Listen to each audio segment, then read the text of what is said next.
Shields up, Ironbreakers. Rourke here coming at you with another edition of the Cons Cast. And in today's episode, we're going to be talking about Anthem. Now, if you guys remember a while back during one of the game's major patches, I put out a video where I stated that the game lacked a direction.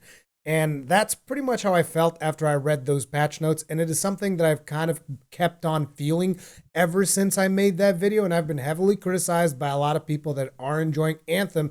And I myself, I've been enjoying Anthem on and off for quite some time, as you guys are no doubt aware, because I really do like the core gameplay loop. And I feel that there's no other game that provides that specific experience. You know, the flying, the abilities that you have, the distinct feeling of actually feeling powerful in that game is friggin' amazing. Now, naturally, there's all of the other stuff around it, like the crappy loot and the lackluster campaign and all of the other stuff surrounding the game, which is clearly a serious problem. But that lack of direction, which is something that I've felt pretty much since I put out that video, is something that is clearly illustrated in this article that we are going to be talking about today. Now, this is an article by Jason Schreir where he interviewed 19 different people. Some of them have previously worked on Anthem and are now working on other projects. Some of them are still working on Anthem today. We're going to be going over a lot of parts of this article. Naturally, I'm not going to be reading the entirety of the article, but I will have a link. And this is actually a really good read. Jason Schreir does some really good pieces when there are, development cycles that go completely out of whack in games. I've talked about previous articles from him. You guys might remember during my Fall of Diablo series. So, let's get into this. How BioWare's Anthem went wrong. And we got to start with the very first couple of paragraphs here, which is just completely ridiculous. First, let me just tell you, I'm sorry about the conditions that I have for this video. I'm in my son's room. You guys can clearly see it's beautiful wallpaper back there, right? So I'm using the arrow keys to scroll through this, which might not be the most visually appealing experience, but let us soldier on. It wasn't even supposed to be called Anthem. And like when I read this one, I was like, really? It wasn't even supposed to be called Anthem. Just days before the annual E3 convention in June of 2017, when the storied studio Bioware would reveal its newest game, the plan had been to go with a different title, Beyond. They'd even printed out Beyond t-shirts for the staff. Then, less than a week before the Los Angeles press conference held by BioWare's parent company, Electronic Arts, word came down that securing the rights to the trademark would be too difficult. Beyond was ruled out. The leadership quickly switched to one of their backup options, Anthem, whereas Beyond had been indicative of what BioWare hoped the game would be. You'd go beyond the walls of your fort into dangerous wells around you. Anthem didn't really mean much. Now, naturally, we already know that it's about the Anthem of Creation, which is the whole thing in the lore of the world. I mean, the few people that actually care about that stuff know.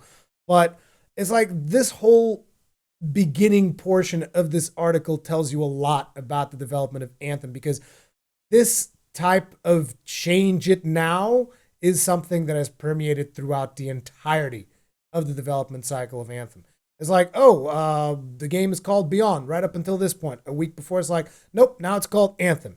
And pretty much that's the way it goes. And that's the way that a lot of these patches also felt like. It's like, we're changing this thing. Oh, this other thing changed? Well, too bad. We got to fix that later. It's completely ridiculous.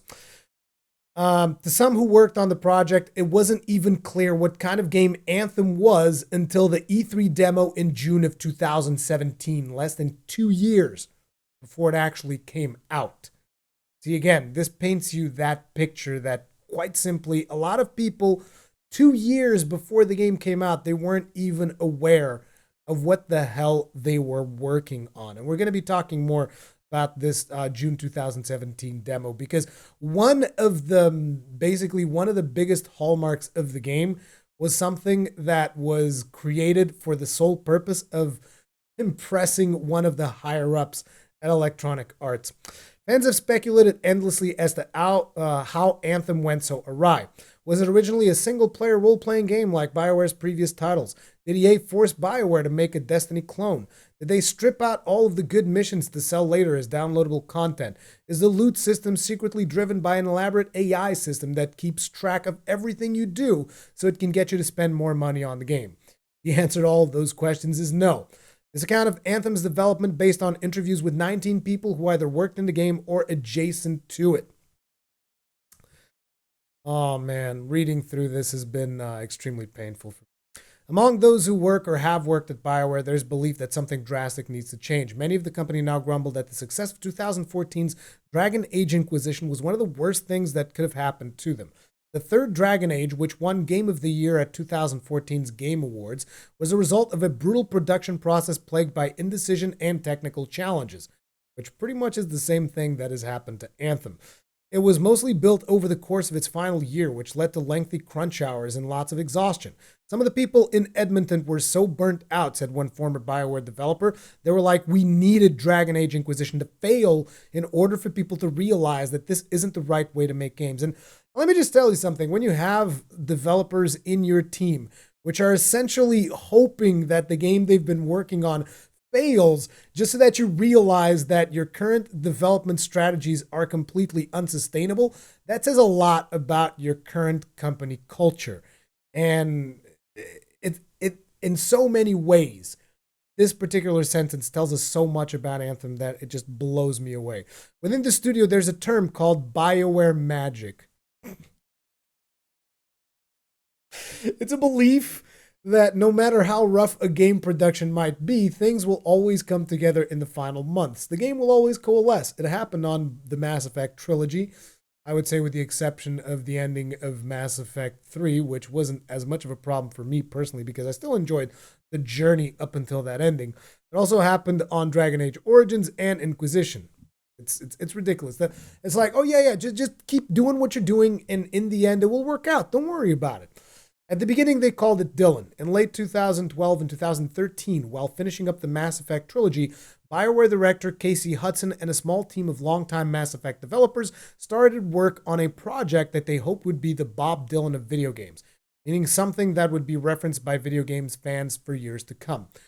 You've definitely achieved that, just not in a very good way. Now, I highlighted this particular portion because it is important. Like, look, Bioware director Casey Hudson, a small team of longtime Mass Effect developers, were the ones who began this project in 2012. Okay, keep that in mind as we move forward through the article. Over the months, a core concept started to crystallize. Anthem's planet would be sort of like the Bermuda Triangle of this universe, with an inexorable gravity that was constantly pulling alien ships and hazards. As a result, the world would be lethal and full of dangerous creatures. This actually sounds pretty cool.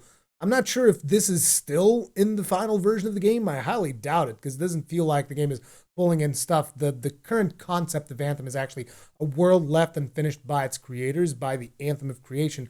So the whole thing of like magnetically pulling stuff in is not really the current justification. And this one feels a little bit more interesting. The current justification is like, oh, there's this Anthem of creation thing which constantly creates these random things, but somehow these random things that it creates are always either scars, dominions, or whatever the other thing is. I forget now. The idea was going to be there are all these levers that could be pulled internally, so there'd be different events happening at all times. This is the concept of the evolving world that they've talked about repeatedly. Said a developer, you'd be out somewhere and an electrical storm would happen at random and you had to survive it. We had an early demonstration of this where environment was dynamic, and by pulling levers, we could change it from summer to winter to fall. You'd see the snow hitting the ground, hitting the trees. There were states of the build that were being demonstrated, and that we could see this, something you could actually accomplish. Yeah. The thing here is, this is the concept of the evolving world, but in the final game, what we do get, not as cool as this. There's dynamic events, kind of like what you have in Destiny, maybe a little bit lackluster, maybe a little bit less good than the stuff that you see in Destiny, some might argue. But that's another interesting point, because further ahead, we'll see that the whole comparison to Destiny was somewhat of a taboo topic among Bioware, which probably made it harder for them to adapt to the realities of developing something like a looter shooter. But yeah, this whole dynamic stuff that they have, they were much more focused on building a game about surviving than necessarily a game about, looting guns and stuff like that. Anthem was always envisioned as an online multiplayer game. So right here, you can see that this is not something that EA is like, you guys need to make an online game. Bioware themselves wanted to make an online multiplayer game, according to the article. According to developers that worked on it, it wasn't always a loot shooter, the kind of game where you'd endlessly grind missions for new weapons. These early versions, the idea was that you'd embark from a city and go out on expeditions with your friends, staying out in the world as long as you could survive. You'd use a robotic exosuit and fight monsters with melee and shooting attacks, but the focus was less on hoarding loot and more on seeing how long you could survive. One mission, for example, might take you and a squad to the center of a volcano where you'd have to figure out why it was erupting, kill some creatures, and then fight your way back. That was the main hook, said an Anthem developer. We're going out as a team, going to try to accomplish something as a team, then come back and talk about it. Along the way, you could scavenge or salvage alien ships for parts and bring them back to your base in order to upgrade your weapons or enhance your suits. See, this initial vision of Anthem actually looks a lot more like what you would have in something like Monster Hunter. You go out, you hunt monsters, then you come back and you upgrade your parts. You build out your armor, you build out your weapons based on the parts that you actually collected. The survival aspect of it is kind of weird because they say surviving as long as possible, but at the same time, it's like, here's a mission, you go into a volcano and then you come back.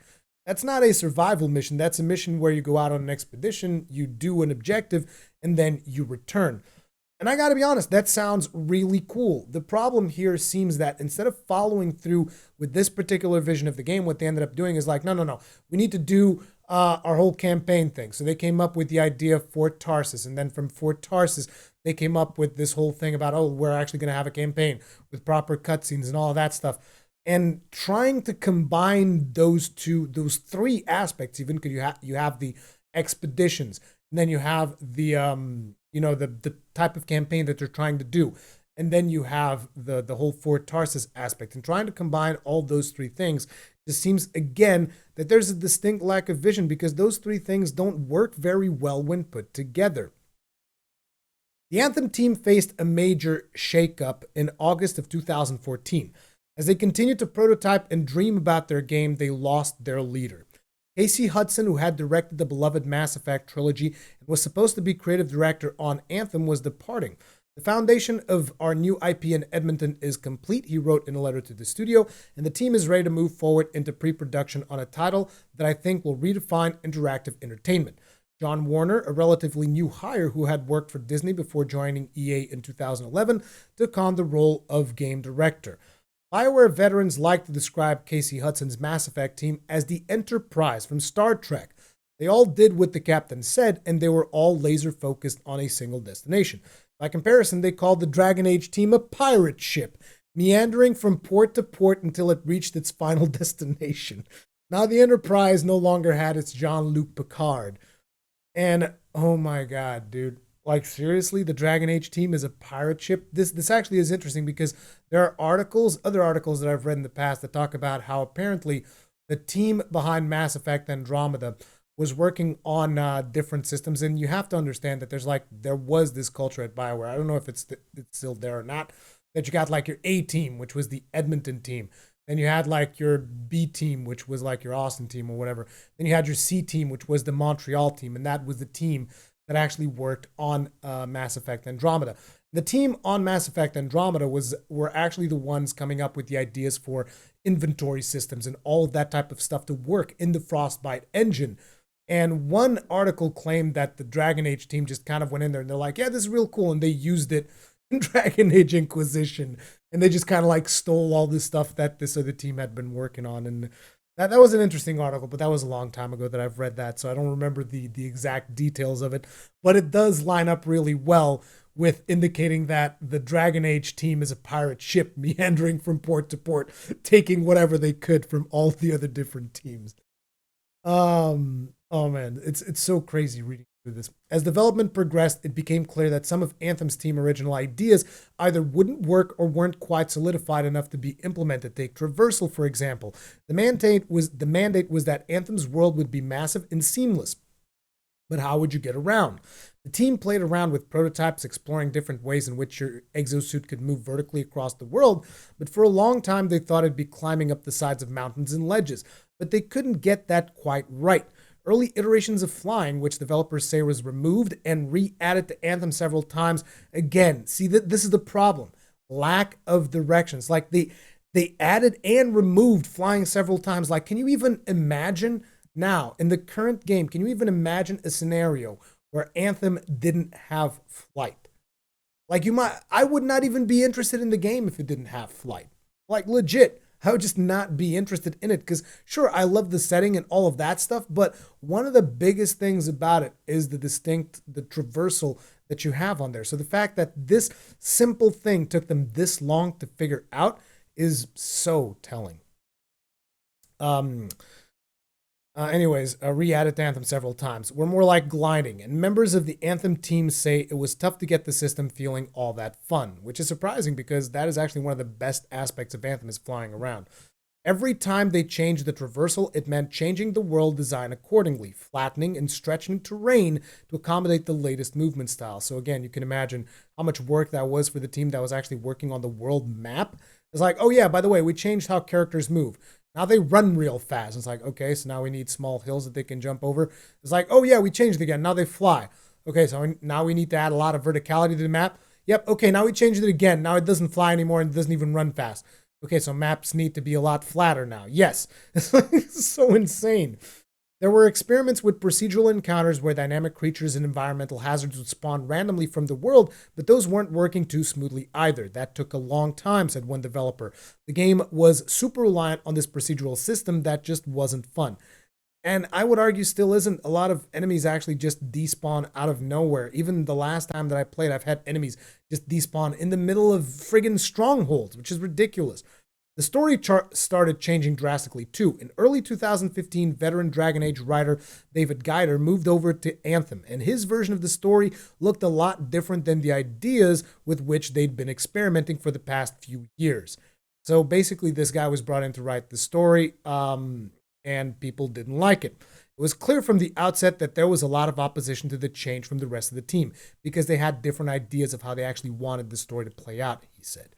Maybe they assumed the idea for it came from me, I'm not sure, but comments like it's very Dragon Age kept coming up regarding any of the work me or my team did. And by the way, this idea was not his. It was another one of the lead design, another one of the senior team that told him, we want you to take this into a sci-fi fantasy vibe.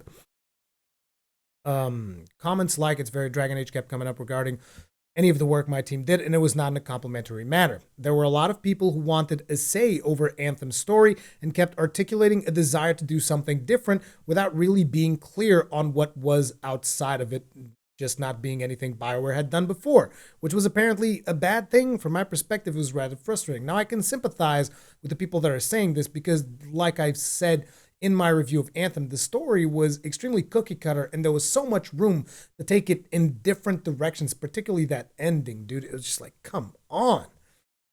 Geider left Bioware in early 2016. As time passed, I didn't feel keen to play the game that I was working on, he told me, which led to new writers for Anthem and a total story reboot.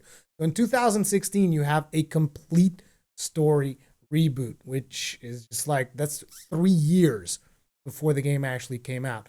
And you know, Bioware usually does their games are a lot around story. So the story pretty much sets the stage for everything else. Instability had become par for the course on the Anthem team as Hudson's departure left a void that proved tough to fill. The job of steering Anthem now fell to the creative leadership team, a group that included game director John Warden, design director Preston Wadamanyuk, and art director Derek Watts, animation director Parrish Lee, and a handful of other Mass Effect veterans who had been on Anthem since the beginning. Some current and former Bioware employees felt a lot of resentment towards this group, and in interviews, many who worked on Anthem accused the leadership team of indecision and mismanagement, and the root cause of all of this was that lack of vision.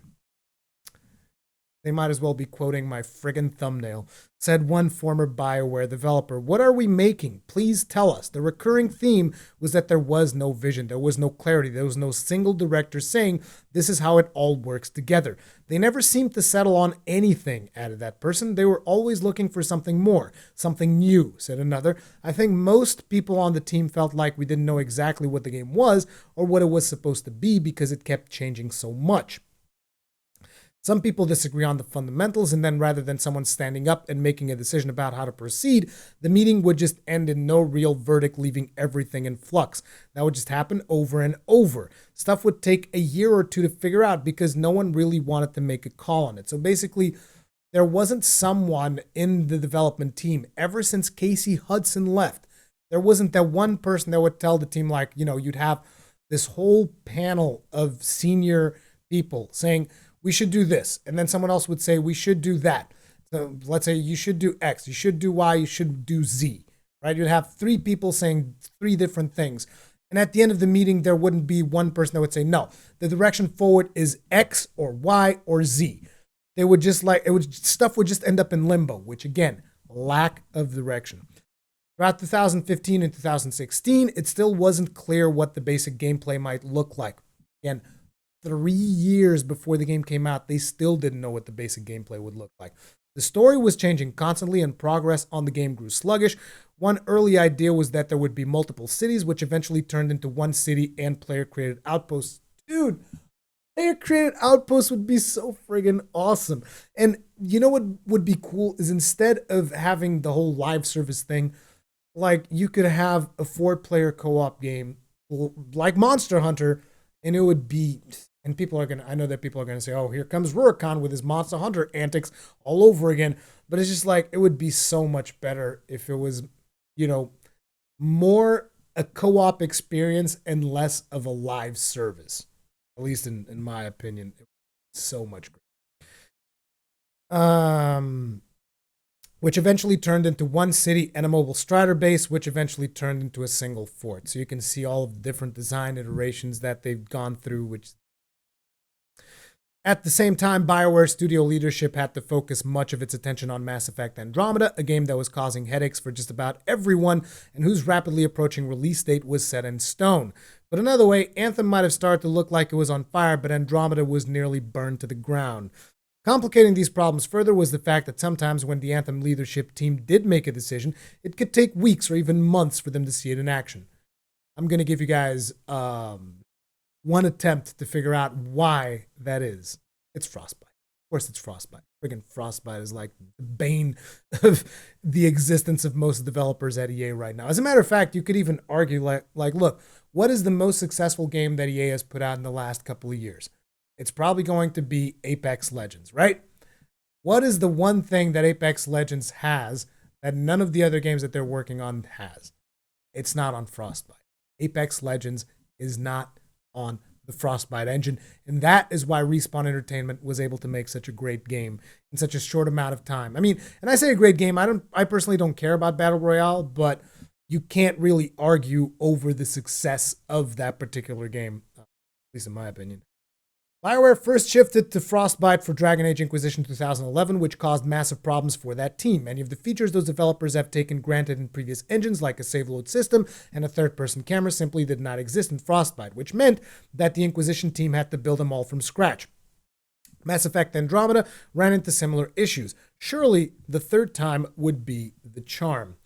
Throughout those early years in development, the Anthem team realized that many of the ideas they'd originally conceived would be difficult, if not impossible, to create on Frostbite. The engine allowed them to build big, beautiful levels, but it just wasn't equipped with the tools to support all those ambitious prototypes that they'd created. Slowly and gradually, they started cutting back on environmental and survival features that they devised for Anthem, in large part because they just weren't working. Again, EA, stop forcing your teams to work with Frostbite. That goddamn engine is the biggest reason why Anthem is in such a sorry state. And is actually one of the reasons why I don't know if there is a happy ending for Anthem, God knows how many months from now. Even though that should never even be something that you should think about, I don't even think that might be a possibility anymore.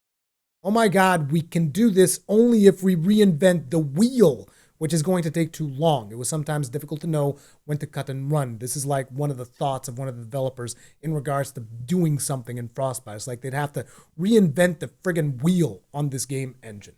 Just didn't make any sense. And they didn't know when to cut and run. When it's like, okay, this we have to do, this we can do, this we can use some tools, this we can't even touch it. If it takes you a week to make a little bug fix, it discourages people from fixing bugs, said one person who worked on Anthem. If you can hack around it, you hack around it as opposed to fixing it properly. And you can see this throughout the history of patches that we've discussed, because these patches constantly bring around secondary effects that nobody expects. They're like, oh, we changed this thing. Whoops, we broke something else. Why? Because instead of fixing it properly in the Frostbite engine, they're hacking around it. They're like making workarounds, that they're putting band-aids on these exposed fractures that are the Anthem code, and it's not going to work. And so long as they are limited by the Frostbite engine, I don't know if it will ever work. I would say the biggest problem I had with Frostbite is how many steps you needed to do something basic. With another engine, I could do something myself, maybe with a designer. Here, it's a complicated thing. It's hard enough to make a game. Said a third Bioware developer, it's really hard to make a game where you have to fight your own tool set all the time. From the beginning, Anthem senior leadership had made the decision to start from scratch for a large part of the game's technology rather than using all the systems the company had built for Inquisition Andromeda. So again, every single game they work on, they're like reinventing the wheel. They're like working on making third-person cameras. They're working on making inventory systems. They're working on making save load systems. It's ridiculous. It shouldn't be like this. You have your friggin' Frostbite engine, like, just work with it. God, how is it possible? Part of this may have been a design to stand out from those other teams, but another explanation was simple. Anthem was online. The online nature of Anthem made it so that the inventory system they used in other games might not be as effective. It often felt to the Anthem team like they were understaffed, according to that developer and others who worked on the game, many of whom told me their team was a fraction of the size developers behind similar games like Destiny and The Division. There were a number of reasons for this. One was that in 2016, the FIFA games had to move to Frostbite, the annual soccer franchise. Football, thank you very much, was EA's most important series, bringing in large chunks of the publisher's revenue, and Bioware had programmers with Frostbite experience, so Electronic Arts shifted them to FIFA. So basically, they took the best developers some of the best developers that Bioware had and moved them over to work on their yearly franchise that I loathe FIFA, but that's probably not something that everybody's going to agree with. But yeah, they moved those people over to FIFA because they knew that FIFA is the cash cow. A lot of these really talented engineers were actually working on FIFA when they should have been working on Anthem. The amount of support you'd get at EA on Frostbite is based on how much money your studio's game is going to make, said one developer. All of BioWare's best-laid technological plans could go awry if they weren't getting the help they expected. So basically, actually getting attention from the Frostbite team at EA was like something that some of the EA studios battled over, and BioWare's game being an RPG and not necessarily, like a FIFA, which had major focus on microtransactions, they didn't get as much time with the EA Frostbite team. We're trying to make this huge procedural world, but we're constantly fighting Frostbite because it's not what it's designed to do.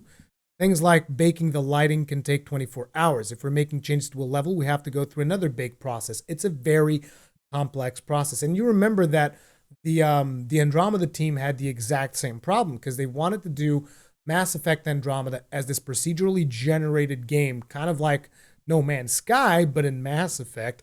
And they weren't able to do it because of Frostbite. And that is also why the development of Mass Effect Andromeda was such a complete trash garbage fest. Because basically, Frostbite. And Frostbite seems to be like the crux of a lot of these problems. I mean, clearly there's a lack of direction from the leadership of this team, but on top of that, the fact that they're constantly fighting the engine isn't helping them any. By the end of 2016, Anthem had been in some form of pre-production for roughly 4 years. 4 years of pre-production. Over the months, Anthem had begun naturally picking up ideas and mechanics from loot shooters like The Division and Destiny, although even mentioning the word Destiny was taboo at Bioware. Diablo 3 was the preferred reference point.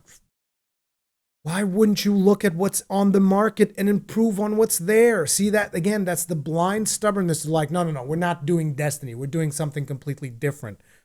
Don't look at Destiny. It's like, why? Destiny completely messed up anyways. They messed up. You could have learned so much from Destiny's mistakes that it's really mind-boggling why you wouldn't do it. It's like you got blinders onto the world.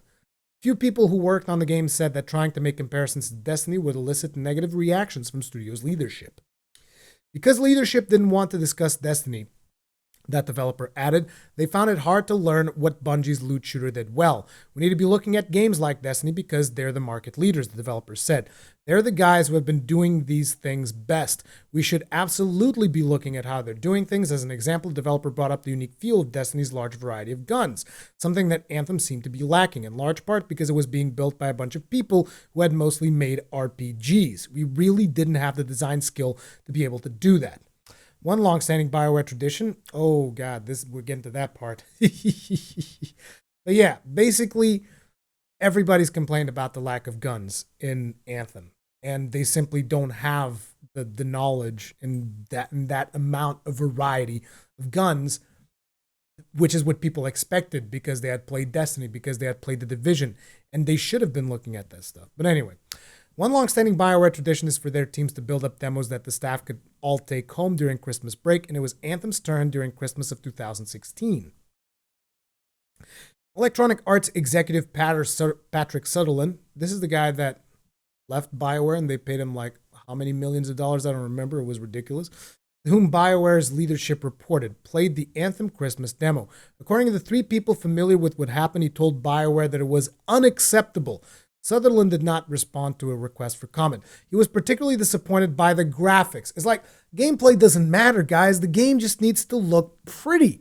Because, that's one of the main things, that's one of the main selling points of the Frostbite engine. It can make really pretty games.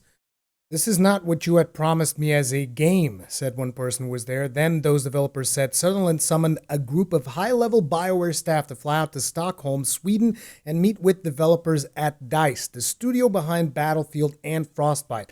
DICE would later bring in a strike team to help Bioware work out Frostbite kinks and make Anthem look prettier. I still think that his major priority was we need to make Anthem look prettier. Those graphics really need to pop. But basically, this was potentially, in my opinion, one of the best things that happened to Anthem was the fact that Patrick Sutherland was like, oh my god, you guys need to figure this shit out. Because what happens after the Patrick Sutherland intervention is hilarious. Check this out. For years, the Anthem team had gone back and forth about the flying mechanic. It had been cut and re-added several times in different forms. Some iterations were more of a glide, and for a while, the idea was that only one exosuit class would be able to fly. The leadership's team's most recent decision had been to remove flying entirely. So at this point in time, Anthem did not have flight mechanic at all. Which again, like I said earlier, can you imagine that? Can you even imagine Anthem without flying? What do you even have? I mean, you still have the cool abilities and all that, but the flying is just an integral part, but it definitely shows. Like you guys might remember, one of the things that I said is that I wish that there were more things that revolved around the flight mechanic of Anthem, and now you know why there aren't that many things that revolve exclusively around the flight mechanic, is because a couple of years before the game was finished, they didn't even have flying in there. But they needed to impress Sutherland, and flying was the only mechanic they built that made Anthem stand out from other games. So they eventually decided to put it back in. This re-implementation of flying took place over a weekend. In a weekend, they put flying in this game. According to two people who worked on the game, and it wasn't quite clear whether they were doing it permanently or just as a show for Sutherland. And we were like, well, that's not in the game. Are we adding it for real? Said one developer. And they were like, we'll see. We'll figure it out. I mean, it's not like the game is coming out in 2 years or whatever. It's whatever. It's not a problem at all. One of our QA people had been playing it over and over again so they could get the flow and timing down perfectly. So basically, in order to actually showcase this, they needed someone who practiced working on it so that they can actually show how this works. So this wasn't even Patrick Sutherland himself playing. It was somebody else playing to show what could be done. Said one person was involved. Within 30 seconds or so, the exo jumps off and glides off this precipice and lands. Then, according to two people who were in the room, Patrick Sutherland was stunned. He turns around and goes, "That was fucking awesome. Show it to me again." And one person who was there, he was like, "That was amazing. It's exactly what I wanted." This demo became the foundation for the 7-minute gameplay trailer that Bioware showed the public a few weeks later. So something that wasn't even in June of 2017, you guys, something that wasn't even like a core gameplay element became the basis for the entire game less than 2 years before the game came out. Just a few days after that last-minute name change from Beyond to Anthem, Bioware boss Aaron Flynn took to the stage of EA's E3 press conference and announced the game. The next day at Microsoft's press conference, they showed a demo that helped everyone, including Bioware's own developers, finally see how Anthem would play. 2017 is when they realized the game that they were developing. Oh, man. After E3, that's when it really felt like, okay, this is the game we're making, said one Anthem developer, but it still felt like it took a while to get the entire team up to speed. It was also kind of tricky because there was still a lot of question marks. The demo was not actually built properly. A lot of it was fake. Like most E3 demos, there was a lot of stuff that was like, oh, are we actually doing this? Do we have the tech for that? Do we have the tools for that? To what end can you fly? How big should the world be? At E3 2017, Bioware announced that Anthem would launch in fall 2018. Behind the scenes, however, they had barely even implemented a single mission, and the drama is getting worse. Dude, can you imagine E3 2017 and they still didn't have a single mission implemented into the game after supposedly 5 years of development, because it began in 2012. I mean, not really development, you could say like concept, whatever. But basically, 2012 was when they began spitballing the ideas that would form Anthem under Casey Hudson. And it took them 5 years to just understand what game that they were actually making. Anyways, now we're going to travel back in time again. By the end of 2014, those projects were all canceled. They're talking about how previously Bioware had multiple projects that they were doing across all of their different teams. Like I said, you had the Edmonton team, you had the Austin team, you had the Montreal team, and all of them were working on different projects. Like I think one of them was Shadow Realms. There was another Star Wars game that was canceled, because, we have to cancel all the Star Wars games. And there were a couple more projects. They canceled all of those, and Bioware had enacted an initiative which it called One Bioware, like the Xbox One. That was great for Microsoft, a plan designed to get all the company's studios working in tandem. Anthem's lack of vision in Edmonton was even more pronounced in Austin, whose developers suddenly found themselves working on a game they didn't quite understand. Was it an online loot shooter like Destiny, or was it more of a role-playing game? Because again, you had the aspects of Fort Tarsis, and you had the gameplay loop, which completely doesn't gel with what happens in Fort Tarsis. How did you get around the world? What would the missions look like? One of the things we struggled with was we didn't understand the game concept, said one former Bioware Austin developer. When Anthem was presented to us, it was never really clear what the game was. Again, lack of direction. Not your own studio knows what the hell you guys are doing. Even when they did figure out what was happening, it felt to Bioware Austin staff like they were the grunts. Developers who worked both in Austin and Edmonton say the messaging was that Edmonton would come up with the vision and Austin would execute on it. Which, you have your nobles and you have your peasants. So Edmonton were the nobles and Austin were the peasants, which caused tension between the two studios. Bioware Austin developers recall offering feedback only to get dismissed or ignored by Bioware Edmonton's senior leadership team. It is important to mention that this team are the people behind Star Wars: The Old Republic. A culture clash between a group of developers in Edmonton who were used to making single-player box product games and a group of developers in Austin who knew how to make online service games. I mean, SWTOR failed on a lot of aspects, in my opinion, but, it was also a great story game in a lot of aspects as well. I loved the Smuggler story. I loved what I played of that. The story was still in flux under new narrative director James Olin, who would also leave Bioware before Anthem shipped. Is anyone surprised that the story we got is as cookie-cutter as it is? And design was moving particularly slowly, with systems like mission structure, loot, and exosuit powers still not finalized. Anthem was on fire, and by October, Bioware had decided to make some massive changes.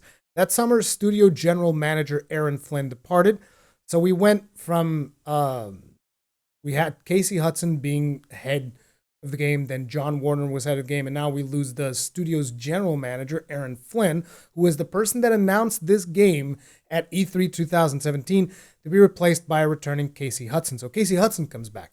As part of this process, the studio canceled Joplin. Now, Joplin, for those of you that aren't aware, was the first iteration of Dragon Age 4, which was canceled. And this was being headed, I believe, by Mark Dara. This is said in the article. Like I said, you guys should really read this article. It's a really good read.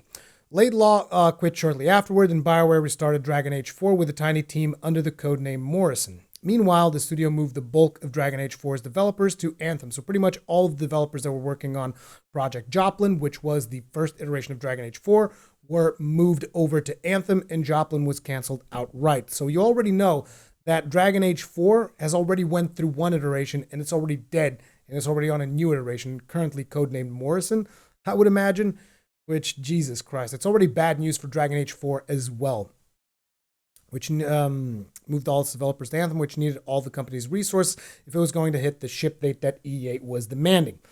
Mark Dara was then installed over game director. Mark Dara, who was actually heading the original Dragon Age 4 project, was then installed over game director John Warner to become executive producer on Anthem. His role became so significant that he took top billing in Anthem's credits. That the first name in Anthem's credits is someone who started working on the game in October 2017, just 16 months before it shipped, says volumes about its development. Yep, double development cycle, development hill.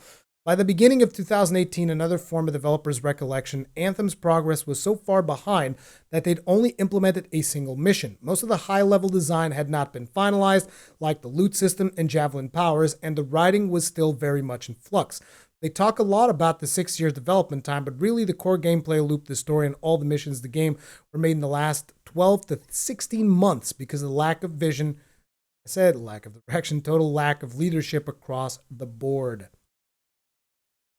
Incredibly disappointing. As you can see, I'm skipping through a lot of this stuff. There's a lot of important things here to read, but I don't want to just read the entirety of the article. I just want to bring up a couple of points. Because decisions were being made so rapidly and there was so much work left to do, Anthem developers said they had a hard time looking at the game holistically. It was tough to zoom out and get a feel for what it would be like to play 40 or 60 or 80 hours of Anthem when entire missions weren't even finished. As a matter of fact, a lot of times they couldn't even get the game to run. Just a couple of months before Anthem shipped, decisions were still being finalized and overhauled. At one point, for example, the leadership team realized there was no place in the game to show off your gear, which was a problem for a game in which the long-term monetization was all based on cosmetics. And one could argue there still isn't a proper place to show off your gear because you still can't go to the launch bay and actually go there with your friends. You still get posted in a completely random launch bay. So ridiculous. Whose idea was that? I believe that EA Motive were the ones that helped out in developing that. By the end of 2018, those who remained on Anthem wished they could have had just a few more months. Under Dara and the production staff, there was real momentum, but it became clear to everyone that the game wouldn't ship with as much content as fans expected. They came up with some artificial solutions to extend the campaign, like the challenges of the Legionnaires, a tedious mandatory part of the main story that involves completing grinding quests in order to access tombs across the game's world. So basically, it was intended, after all. It was intended that they would stop. Originally, according to two Bioware developments, this mission included time gates that might force players to wait days to complete it at all. Fortunately, they changed this before launch. Not enough. It wasn't that great. That mission was controversial even within Bioware. The reasoning was to definitely throttle player movement. In the end, said one developer, we just ran out of time. Early mock reviews, critical assessments provided by outside consultants, predicted that Anthem's Metacritic score would land in the high 70s. This was low for a Bioware game, but company leadership was fine with that, telling staff during company meetings that with some last-minute polish in the months following those mock reviews, they could get even higher. A few months after launch, maybe they'd have something special in their hands. And this next sentence shows you really that there is this culture right now in the gaming industry that is completely ridiculous, which is the ship it now, fix it later. Like, look, they had a really strong belief in the live service, said one developer. Issues that were coming up, they'd say, we're a live service. We'll be supporting this for years to come. We'll fix that later on. I'll be honest, I feel that Anthem would be in a much better place if EA would just like, okay, you guys can do it in whatever engine you want, and they should just work on Anthem 2. Like, seriously, just cancel it outright, do a new one. Like, I'm sorry. It's gotten to that point because according to what this article is reporting, I just don't know if you can fix what you need to fix on Anthem in the Frostbite engine. And it's going to get worse, by the way. On February 15th, 2019, Anthem launched its EA Premium Early Access services, opening the floodgates as players and reviewers began to see just how flawed the game was, particularly with those challenges of the Legionnaire mission, such a huge issue in the middle of that campaign. You had the long loading services, the long loading screens, all of that crazy stuff. It was terrible. I don't think we knew what Anthem was going to be when it shipped, said one developer. If we had known the shipped game would have that many problems, then that's a completely different take than, oh, it's okay to get this out now because we can improve it later. That wasn't the case. Nobody did believe this was flawed or broken. Everyone actually thought we have something here and we think it's pretty good.